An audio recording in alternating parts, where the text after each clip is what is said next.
آزادی اللہ رب العزت کی طرف سے عطا کردہ ایک عظیم نعمت ہے، اور ملک پاکستان میں آزادی کی اس نعمت کا 77واں سال ہم منا رہے ہیں۔ آزادی کے اس موقع پر جو تقریبات منعقد کی جاتی ہیں ان کے متعلق دینی گھرانے میں اس قسم کا شبہ پیش کیا جاتا ہے کہ یہ گویا کہ ایک بدعت ہے، ناجائز عمل ہے، اور اس تقریبات میں جو خرچ وغیرہ کیا جاتا ہے یا جو جھنڈیاں وغیرہ لگائی جاتی ہیں، بیج وغیرہ لگائے جاتے ہیں، اس کی شریعت میں گنجائش نہیں، جبکہ اس کے متعلق یہ بالکل ایک غلط ذہن بنا ہوا ہے، کیونکہ بدعت اس عمل کو کہتے ہیں کہ جو شریعت میں ہو نہیں، جس کی اصلیت شریعت میں نہ ہو، اور اس کو ہم اضافہ کر کے اس عمل کو ہم اس نظریے سے، اس عقیدے سے سر انجام دے، گویا کہ دین کا ایک حصہ ہے، ثواب سمجھ کر اور دین کا حصہ سمجھ کر ہم ایک ایسا عمل کریں جو دین میں نہ ہو، اس کو ہم بدعت کہتے ہیں۔ تو یاد رکھیں، اسی طرح ہمارے جو علماء کرام ہیں وہ ہرگز اس چیز کی اجازت نہیں دیتے کہ کوئی شخص کسی بھی شخصیت کے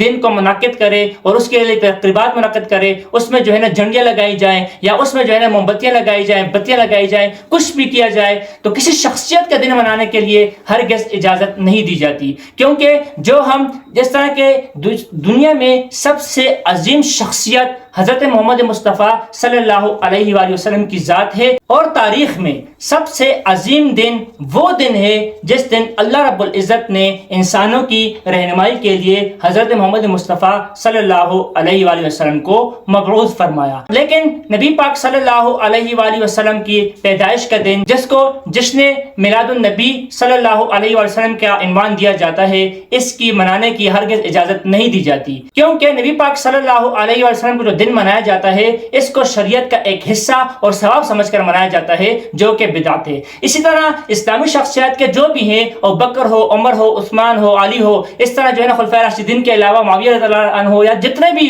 بڑے بڑے لوگ ہیں، جتنے بھی عظیم ہستیاں ہیں، ان کے دن منانے کی اسلام میں اجازت نہیں دی جاتی۔ البتہ کچھ علماء کی طرف سے جو یہ کہا جاتا ہے کہ یوم فاروق پہ چھٹی ہونی چاہیے یا یوم ابوبکر صدیق رضی اللہ تعالیٰ کا دن منانا چاہیے، اس کا یہ مقصد نہیں ہوتا کہ وہ دن منانا چاہ رہے ہیں، بلکہ اصل مقصد ان کا یہ ہے کہ دن جب نہ منایا جائے تو کوئی بھی دن نہ منایا جائے، لیکن جب حسین رضی اللہ تعالیٰ کے یوم پر چھٹی منائی جاتی ہو، علی رضی اللہ تعالیٰ کی شہادت کے دن پر چھٹی منائی جاتی ہو، اس طرح علامہ اقبال اور قائد اعظم کے دن پر چھٹی منائی جاتی ہو، اور اس کا فائدہ یہ ہو جاتا ہے کہ ان ایام میں ان اشخاص کا تذکرہ بھی ہو جاتا ہے، اور ان کی تاریخ ولادت، تاریخ وفات، ان کی سیرت وغیرہ بیان کر دی جاتی ہے، جس سے وہ شخصیات بچوں کے ذہن میں نقش ہو جاتی ہیں۔ اس حوالے سے پہلے تو ہم یہ کہتے ہیں کہ کوئی بھی چھٹی نہ ہو، لیکن جب علی رضی اللہ تعالیٰ عنہ اور حسین رضی اللہ تعالیٰ عنہ اور اس طرح قائد اعظم، علامہ اقبال، بے نظیر قسم قسم کے ایام کے پر جب چھٹیاں منائی جاتی ہوں، تو اس وقت پھر ان کی طرف سے یہ بھی مطالبہ کیا جاتا ہے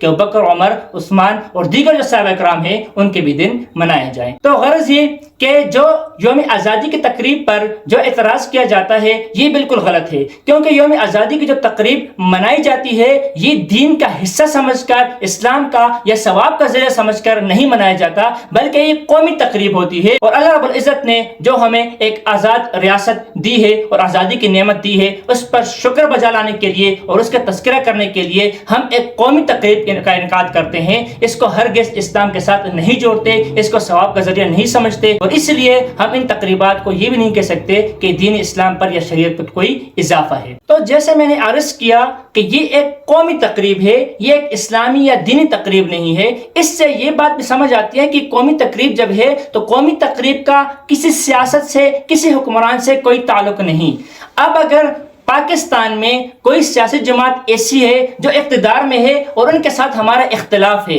تو اس کی وجہ سے ہم ہرگز یہ نہیں کہہ سکتے کہ ہم آزادی نہیں منائیں گے یا ہم آزادی کی خوشی میں شریک نہیں ہوں گے۔ اسی طرح اگر ایسا حکمران ہے جو ظالم ہے اور جابر ہے، ظلم کرتا ہے، ناانصافی کرتا ہے، اس کے اقتدار کے دور میں ہم یہ کہیں کہ آج ہم جشن آزادی نہیں منائیں گے یا شکر اللہ رب العزت کا جو شکر ادا کیا جاتا ہے آزادی پر، اس کی ہم ناشکری کریں، ہرگز اس کی اجازت نہیں، کیونکہ ریاست الگ چیز ہے، حکومت الگ چیز ہے۔ ہم حکمرانوں کو برا بھلا کہہ سکتے ہیں، جب حکمران ہم پہ ظلم و ستم کریں، جب ہمارے ملک میں امن و امان نہ ہو اور جب ہمارے حقوق غصب کیا جائیں، ایسے حالات میں ہم حکمرانوں کے خلاف احتجاج بھی کر سکتے ہیں، ہم حکمرانوں کو برا بھلا بھی کہہ سکتے ہیں، ان کے خلاف تحریکیں بھی چلا سکتے ہیں۔ لیکن میں نے پہلے بتایا کہ ریاست الگ چیز ہے، حکومت الگ چیز ہے۔ پاکستان ہماری ایک ریاست ہے اور اللہ رب العزت نے یہ ریاست ہمیں نعمت کے طور پہ عطا کی ہے، اس کی ہرگز ناشکری نہیں کرنی چاہیے، اور جو اللہ رب العزت نے ہمیں آزادی عطا کی ہے ہر موقع پر اس کا شکر ادا کرنا چاہیے۔ اور اللہ رب العزت بھی فرماتے ہیں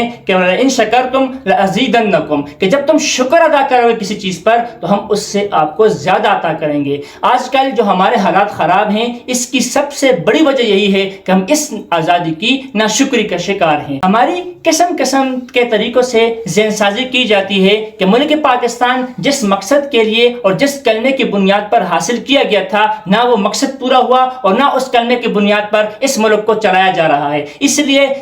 جس مقصد کے لیے ہمارے اکابرین نے قربانیاں دی وہ قربانیاں رائے گاہ جا چکی ہیں، اور اب اس ملک کے وطن میں کوئی آزادی نہیں، یا اس ملک وطن کے لیے جو قربانیاں دی گئی ہیں اسلامی اسٹیٹ کے لیے، اسلامی وطن حاصل کرنے کے لیے، تو یہ ایک اسلامی ملک ہی نہیں ہے۔ اس قسم کے شبہات ہمارے ذہن میں ڈالے جاتے ہیں، جبکہ یہ انتہا درجے کی تخریب کاری ہے اور فنکاری ہے۔ جبکہ اگر ہم پوری دنیا میں، جنہوں نے پوری دنیا دیکھی ہو وہ اس کا مشاہدہ کر کے بتا سکتے ہیں آپ کو کہ اس وقت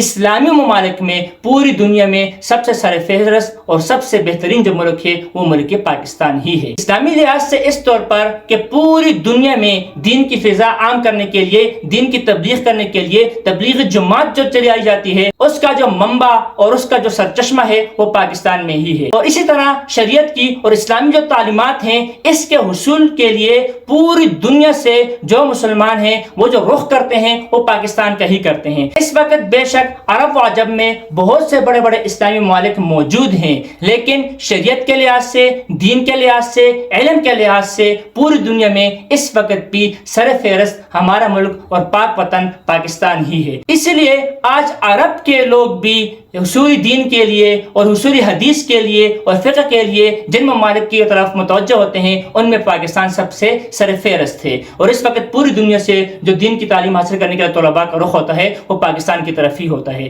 اور اللہ رب العزت نے پوری دنیا میں جو ایک فضا قائم کی ہوئی دین کی، اس میں پاکستان کا ایک بہت بڑا کردار ہے۔ اس کے علاوہ جو ہمارے ملک پاکستان میں ہمیں مذہبی آزادی حاصل ہے یہ پوری دنیا میں کہیں پر بھی مسلمانوں کو حاصل نہیں۔ اس وقت جو دین کے لحاظ سے جن ممالک کو دیکھا جاتا ہے عرب ممالک اس میں سر فہرست ہوتے ہیں، لیکن آپ کو یہ معلوم ہونا چاہیے کہ عرب ممالک میں بھی کوئی بھی خطیب، کوئی بھی عالم دین، کوئی بھی فقیہ بالکل آزادانہ طور پر آزادی سے اپنے رائے کا اظہار نہیں کر سکتا، اور کبھی بھی کوئی بھی فقیہ اور کوئی بھی امام یا کوئی بھی عالم دین اپنے حکومت کے خلاف کوئی بھی بات نہیں کر سکتا۔ اور آج کل عرب کے جیل بھرے پڑے ہیں ان سے جن لوگوں نے حکومت کے خلاف بات کی یا کوئی ایسی رائے پیش کی جو حکومت کو پسند نہ آئی تو وہ جیل میں گئے۔ اور اس کے علاوہ پوری دنیا میں جتنے بھی اسلامی ممالک ہیں ان میں اکثر وہ ممالک ہیں جن کے جو خطبات ہوتے ہیں، جمعے کے جو خطبے ہوتے ہیں وہ بھی پرنٹ ہو کے آتے ہیں، اور ان کی جو اوپر سے مانیٹرنگ کی جاتی ہے کہ آج کے جمعے میں آپ نے یہ بات کرنی ہے، یہ بات نہیں کرنی۔ ان کو بہت سے دین کے ایسے شعبے ہیں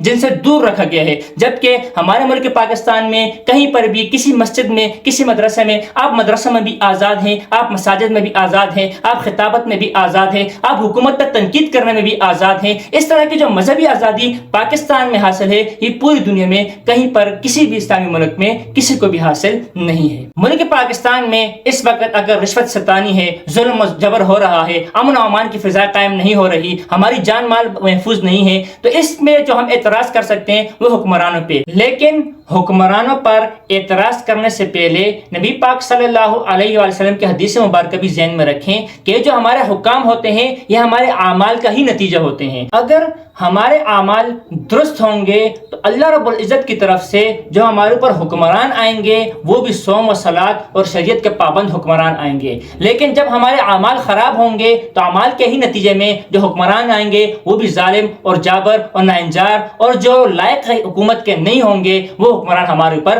آئیں گے۔ تو اسی لیے 20 لاکھ مسلمانوں نے اس پاکستان کے لیے جو جانیں قربان کی اور ان کے سامنے جو مقصد تھا حصول پاکستان کے لیے، اس مقصد تک آج تک ہم نہیں پہنچ سکے۔ تو اس مقصد تک پہنچنے کے لیے جو سب سے پہلے سیڑھیاں جاتی ہیں وہ ہمارے اپنی ذات سے جاتی ہیں۔ سب سے پہلے ہم خود اپنے آپ کو سنواریں گے۔ جب ہمارے اعمال ٹھیک ہوں گے تو پھر انشاءاللہ ہمارے اوپر حکمران بھی ٹھیک ہوں گے اور پھر پوری سلطنت ہماری ٹھیک ہوگی۔ آج کل ہم اپنے حکمرانوں کو تو چور کہتے ہیں، لیکن ہمارے حکمرانوں کے جب ہاتھ بڑے ہوتے ہیں وہ بڑی چوری کرتے ہیں، ان کو ہم چور کہتے ہیں۔ لیکن جہاں تک ہمارا ہاتھ پہنچ سکتا ہے، ہمارے اگر پیاز کی رڑی لگانے والے کا ہاتھ تھوڑا سا اس تک پہنچ سکتا ہے کہ وہ ڈنڈی مار لے اور وہ بالکل برابر نہ تولے تو وہ یہ کام بھی کر دیتا ہے۔ آج کل جو ہمارے تولنے کے جو پتھر ملتے ہیں ان پہ 1 kg تو لکھا ہوتا ہے، وہ 1 kg نہیں ہوتا۔ آج کل ہمارے جو سامان آٹا ملتا ہے یا گھی ملتا ہے، جو کچھ ملتا ہے اس پہ 20 کلو لکھا ہوتا ہے، اس پہ 1 kg 1 لیٹر لکھا ہوتا ہے، لیکن اندر اس میں سے 200 300 گرام 1 کلو 2 کلو